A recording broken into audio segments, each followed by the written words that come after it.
حضور رسالت صلی اللہ علیہ وآلہ وسلم ایک روز ایک گلی سے گزرتے تو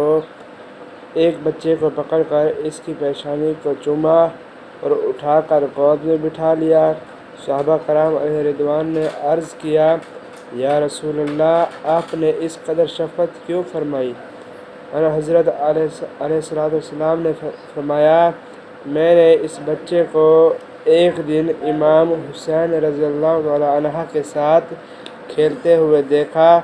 اور یہ دیکھا کہ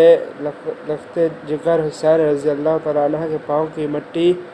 لے کر اپنی آنکھوں پر ڈال لیتا ہے، اس وجہ سے میں اس کے ساتھ محبت کرتا ہوں اور کل بروز قیامت کے دن اس کی اور اس کے والدین کی شفاعت کروں گا۔ حسن و جمال حضرت امام حسین رضی اللہ تعالیٰ عنہ کا اس قدر حسن و جمال تھا کہ جب آپ اندھیرے میں بیٹھے تو لوگ آپ کی جبین اقدس کی چھاؤں اور چہرے انور کی روشنی میں راستہ دیکھ لیتے تھے۔ حضرت امام حسین رضی اللہ تعالیٰ عنہ سرہ نور سے سینہ مبارک تک اور امام حسین رضی اللہ تعالیٰ عنہ سینہ اقدس سے پاؤں تک حضور علیہ السلام سے کمال و مشابہت بہت رکھتے تھے۔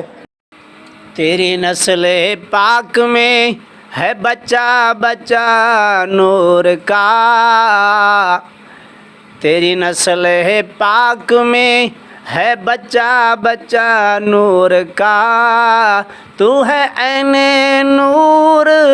تیرا سب گھرانہ نور کا، تو ہے عین نور تیرا سب گھرانہ نور کا۔